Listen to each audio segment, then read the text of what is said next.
پیغمبر محمد صلی اللہ علیہ وسلم اسلام کے مقدس نبی ہیں۔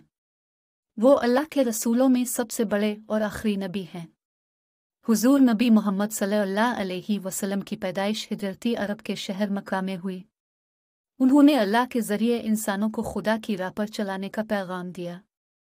حضور نبی محمد صلی اللہ علیہ وسلم کا زندگی پرورش، اخلاق، تعلیم، انصاف اور رحمت کا مثالی نمونہ تھا۔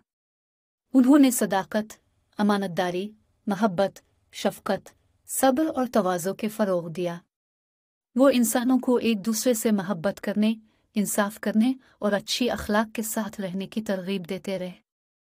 حضور نبی محمد صلی اللہ علیہ وسلم نے اللہ کی طرف سے نازل ہونے والے قرآن مجید کو آپ کے زمانے میں مکمل کیا۔